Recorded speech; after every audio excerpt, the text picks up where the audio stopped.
Bismillahirrahmanirrahim. Alhamdulillahirrabbilalamin. Wassalatu wassalamu ala asyrafil anbiya'i wal mursalin Sayyidina Muhammad wa ala alihi wa sahbihi ajmain, amma ba'du. Assalamualaikum warahmatullahi wabarakatuh. Perkenalkan, nama saya Rima Nurapsyah dengan NIM 12310123409 dari Program Studi Pendidikan Agama Islam Universitas Islam Negeri Sultan Syarif Qasim Riau. Tujuan saya membuat video presentasi ini adalah untuk memenuhi tugas tengah semester pada mata kuliah materi fikih di sekolah atau madrasah. Di sini saya akan mempresentasikan materi yang berjudul jual beli dalam Islam. Teman-teman, pernah nggak kepikiran gimana sih Islam mengatur soal jual beli? Di zaman sekarang, hampir setiap hari kita bertransaksi, baik itu online, di pasar, atau di warung. Tapi pernah nggak sih kita mikir sebenarnya jual beli itu halal nggak ya? Sah nggak ya caranya? Nah, di video ini saya akan membahas semuanya dari sudut pandang Islam, mulai dari pengertiannya, dasar hukum, rukun dan syarat, sampai jenis-jenis jual beli yang sah dan yang dilarang. Yuk simak baik-baik, siapa tahu bisa menjadi bekal buat buka usaha yang sesuai dengan syariat.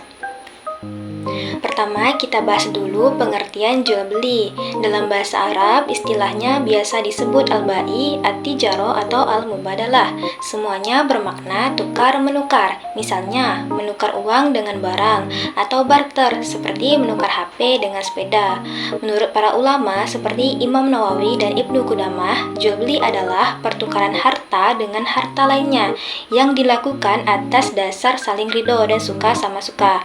Artinya, kalau ada unsur paksaan, penipuan, atau barang yang tidak jelas, maka itu sudah bukan jual beli yang benar menurut syariat.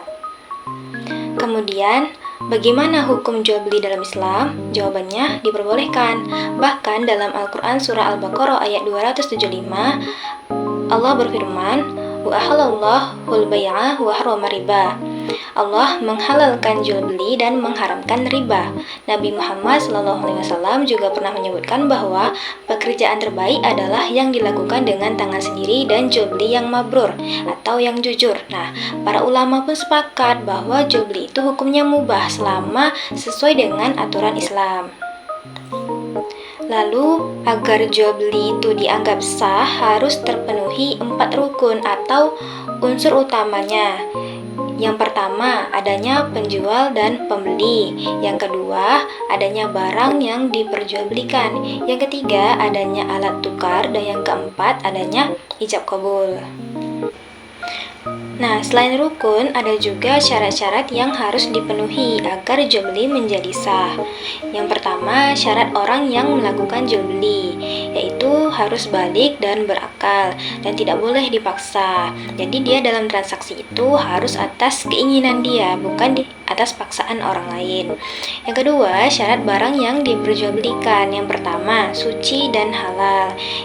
Yang kemudian bermanfaat, lalu bisa diserah terimakan dan milik sendiri, dan juga diketahui secara jelas bentuk dan jumlahnya. Yang kemudian ada syarat alat tukarnya, yaitu dia memiliki nilai, disepakati bersama, dan jika dia barter, maka barangnya juga harus barang yang halal. Kemudian syarat ijab qabul. Nah, syaratnya itu harus jelas dan atas kerelaan, dan juga proses kesepakatannya itu bisa lewat ucapan, tulisan, bahkan klik beli di aplikasi toko online itu jika jelas konteksnya, ini juga termasuk ijab qabul, karena artinya menyetujui apa yang sudah tertera di aplikasi tersebut. Sekarang kita bahas jenis-jenis jual beli dalam Islam. Ada 3 macam. Yang pertama, jual beli yang sah atau halal, yaitu jual beli yang memenuhi seluruh rukun dan syarat. Contohnya, jual beli buku di tokonya secara langsung dan jelas transaksinya. Kemudian ada jual beli yang haram atau terlarang. Contohnya, yang pertama itu ada sistem ijon, yaitu dalam perspektif fikih muamalah, sistem ijon ini termasuk jual beli yang mengandung gharar atau ketidakjelasan, karena hasil panen belum pasti ada atau bagaimana kualitasnya, maka transaksi ini tidak memenuhi syarat sah jual beli, yaitu kejelasan objek. Hal ini bisa merugikan salah satu pihak sehingga dilarang dalam Islam. Yang kedua, menjual barang yang haram seperti alkohol. Nah, Islam secara tegas melarang segala bentuk jual beli barang haram. Dalilnya itu merujuk pada hadis Nabi yang melaknat penjual dan pembeli khamar. Nah, jual beli semacam ini dianggap tidak sah karena objek jual belinya bukan sesuatu yang mubah atau diperbolehkan secara syar'i. Maka sekalipun dilakukan secara sah secara hukum negara, dalam Islam tetap haram. Kemudian contoh selanjutnya ada menjual anak binatang dalam kandungan.